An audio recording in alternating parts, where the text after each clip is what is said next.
Dios le bendiga.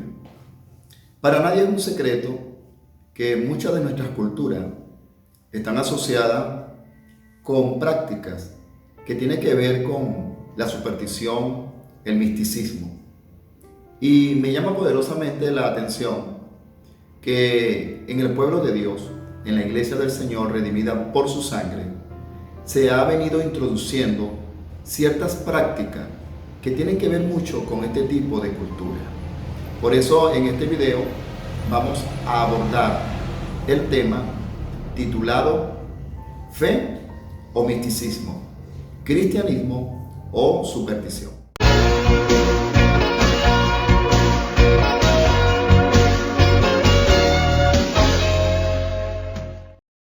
En el libro de los Hechos de los Apóstoles, capítulo 19, versículo 11, dice de la siguiente manera: en el nombre del Padre, del Hijo y del Espíritu Santo. Y hacía Dios milagros extraordinarios por mano de Pablo, de tal manera que hasta los pañuelos o delantales que había tocado su cuerpo eran llevados a los enfermos, y las enfermedades se iban de ellos, y los espíritus malos salían. Pero algunos de los judíos, exorcistas ambulantes, intentaron invocar el nombre del Señor Jesús sobre los que tenían espíritus malos, diciendo: os conjuro por Jesús, el que predica Pablo.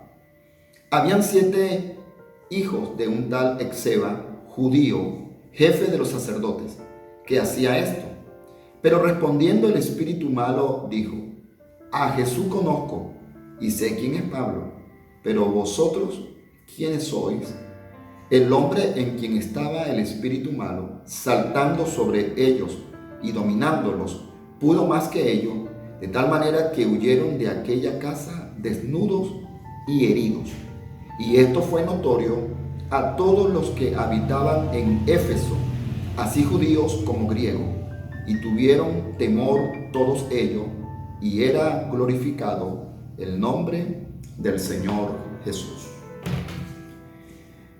Dios me ha inquietado a tratar este tema, esperando pues que sea de orientación. Mi intención no es criticar, mi intención tampoco es juzgar, pero sí dar un testimonio o dar un concepto a la luz de la palabra del Señor.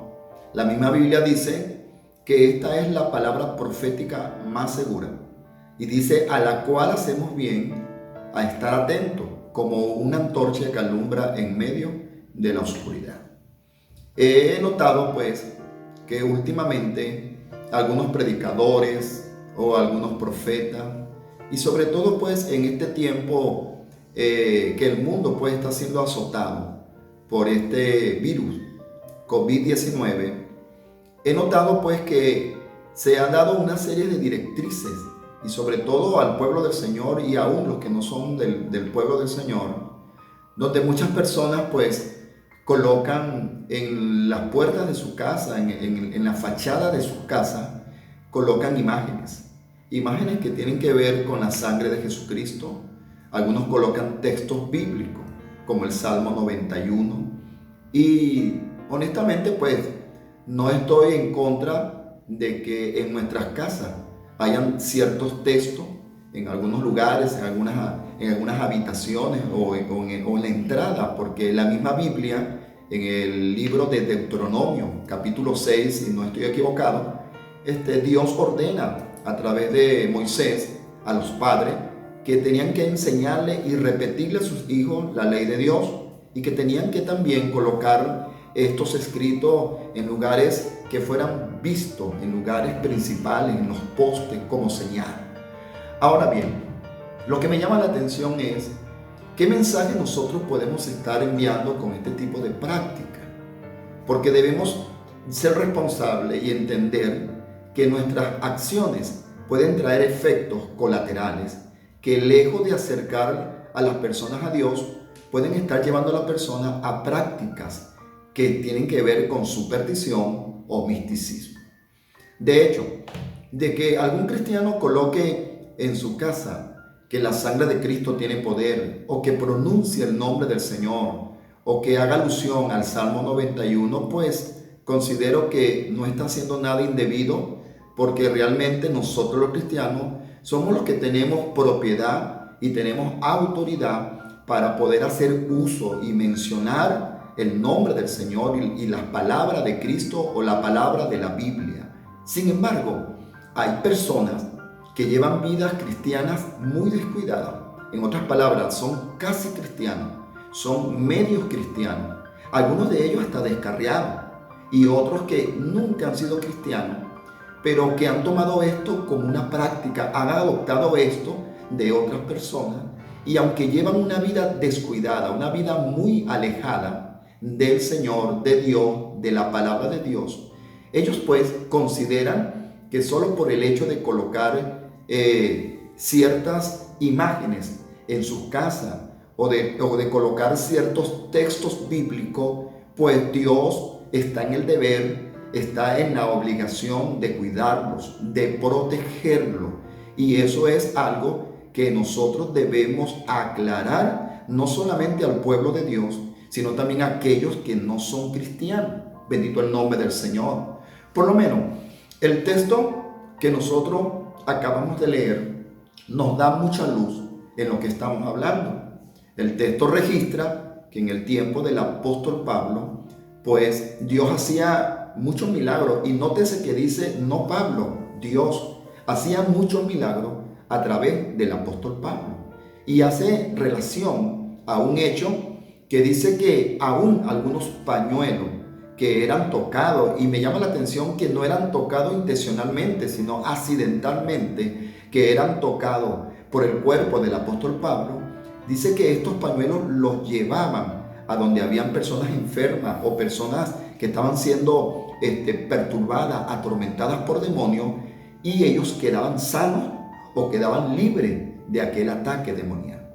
Sin embargo, me llama la atención que el apóstol Pablo no hizo de esto una práctica, no hizo de esto un hábito, ni en ninguna de sus cartas él ordena o instruye al pueblo de Dios que tienen que usar el uso de pañuelo, valga la redundancia, para que Dios pueda sanar. Fue algo accidental, fue algo ocasional, pero que el apóstol Pablo no hizo de esto un hábito, bendito el nombre del Señor, o una práctica.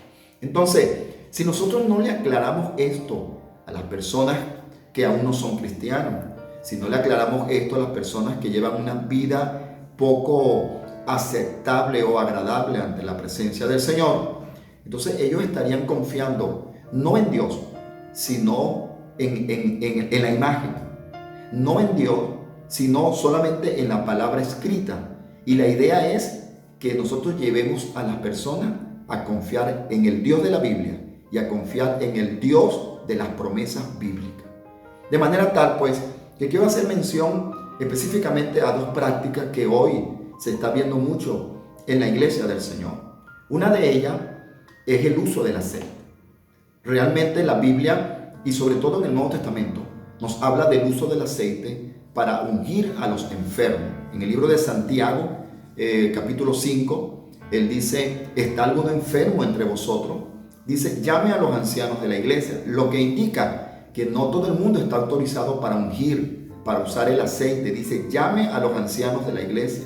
Lo segundo que dice es: oren y unjan al enfermo, oren por él ungiéndole con aceite. Y finalmente dice el texto: y la oración de fe sanará al enfermo. Nótese que no dice el aceite, tampoco dice los ancianos, dice la oración de fe sanará al enfermo. Hoy por hoy he escuchado algunos audios o he visto algunos videos donde algunos hermanos o personas proclamándose profetas de Dios, enviados del Señor, no solamente han mandado a ungir ahora en este tiempo de virus, de pandemia. Hay personas, profetas, que han mandado a ungir las casas, a ungir los utensilios, ungirse las personas, y otros han llegado a decir que tienen que tomar o tragar por lo menos 2 o 3 gotas de aceite, y con eso Dios le va a libertar o le va a proteger o purificar sus pulmones. Pues a eso es que yo me refiero como una práctica supersticiosa, como una práctica que tiene que ver con el misticismo, porque realmente el aceite en la Biblia es un símbolo del Espíritu Santo de Dios y no debe usarse de una manera supersticiosa, sino que la Biblia lo indica o lo ordena solo para usarlo a la hora de una enfermedad. Lo otro que me llama la atención es el uso de la palabra la sangre de Cristo o el uso de la sangre de Cristo. Bíblicamente nosotros sabemos que la sangre de Cristo es para limpiarnos de todo pecado. El libro de Primera de Juan, capítulo 1, dice: y la sangre de Jesucristo nos limpia de todo pecado. De manera tal que la función, la utilidad de la sangre de Cristo es para limpiarnos de todo pecado. Sin embargo, vemos cristianos y aún no cristianos que en sus autos, en sus utensilios, en sus casas, en sus negocios, colocan la sangre de Cristo, y algunos de ellos hasta son borrachos, algunos de ellos son brujos, tienen actitudes adúlteros, otros llevan una vida muy depravada, pero ellos usan el nombre de la sangre de Cristo como un amuleto, como una superstición. Y yo considero que nosotros los cristianos y muchos predicadores y muchos profetas que dijeron esto desde púlpito, desde plataforma, somos responsables de que hoy por hoy el cristianismo, lejos de ser una fe sana, una fe genuina, una fe que fue hecha para salvar. La Biblia dice: no me avergüenzo del evangelio, porque es poder de Dios, dice, para salvación. El propósito inicial de usar la palabra de Dios del evangelio es para salvar. Sin embargo, nosotros podemos ser responsables de que mucha gente hoy relacione el evangelio con la brujería, relaciona el evangelio con actos supersticiosos. Y hoy yo soy responsable y estoy aquí como ministro del Señor para llevar esta palabra al pueblo de Dios. Si alguno de nosotros y ustedes han caído en este tipo de práctica, hoy no a través de mis palabras, sino a través de la palabra de Dios, que como dije antes, es la palabra profética más segura, pues nosotros debemos entender que este tipo de práctica no tiene que ver nada con la fe cristiana. Bendito el nombre del Señor. De hecho, terminando el texto que acabamos de leer, dice que 7 hombres que eran hijos de un sacerdote judío, dice que ellos intentaron echar fuera del cuerpo de un hombre los demonios e usaron el nombre de Jesucristo. Sin embargo, el demonio les habló y le dijo: sabemos quién es Jesucristo y conocemos a Pablo, mas vosotros quiénes sois.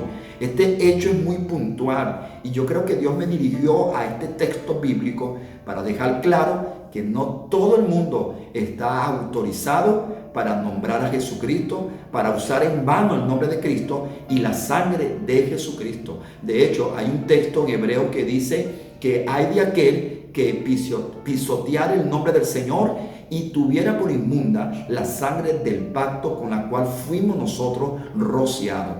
Bendito el nombre del Señor. Ya para terminar, me llama la atención el Salmo 91. Muchas personas en su casa tienen la Biblia abierta en el Salmo 91. Algunos lo tienen en el carro, algunos tienen los textos escritos y la pronuncian. Pero sin embargo el texto dice: el que habita al abrigo del Altísimo morará bajo la sombra del Omnipotente. Y el resto del capítulo pues da una serie de promesas como la que dice: caerán 1000 y 10.000 a tu diestra, mas a ti no llegarán. De manera tal que hay gente que cree que solo por abrir la Biblia en el Salmo o conocérselo o recitarlo de memoria, solo por eso pues tendrán la protección, tendrán el abrigo de Dios. Pero note que el texto dice: es el que habita al abrigo del Altísimo. ¿Y quién es el que habita al abrigo del Altísimo? Pues sencillamente aquella persona que ha aceptado a Jesucristo, que tiene a Dios en su corazón y lleva una relación íntima y una relación diaria, agradable con Dios. Quien lleva esa vida, ese tipo de relación, es el que está cubierto por el poderoso abrigo del Altísimo. El Salmo 34, versículo 7 dice: el ángel de Jehová acampa alrededor de los que le temen y los defiende. Oiga algo importante, dice: acampa alrededor de quién, de los que le temen. Y sabemos que temer a Dios es respetarlo. Temer a Dios es llevar una vida que lo agrade a Él. Cualquier persona que tema a Dios, Cualquier persona que lleve una vida que agrade a Dios conforme a la palabra de Dios, pues estoy seguro que Dios le va a guardar, que el ángel de Jehová acampará alrededor de él, de su familia, de lo que Dios le ha dado, y lo va a defender. Dios me lo bendiga, hermano. Como dije al principio, no pretendo con esto ser odioso, no pretendo con esto parecer que estoy atacando. Por el contrario, con esto pretendo aclarar y que a la luz de la palabra nosotros los cristianos podamos entender que el evangelio no son prácticas supersticiosas, que el evangelio no son prácticas que tienen que ver con el misticismo, sino que el evangelio es una vida, una relación íntima y perfección con Dios. Que Dios me lo bendiga.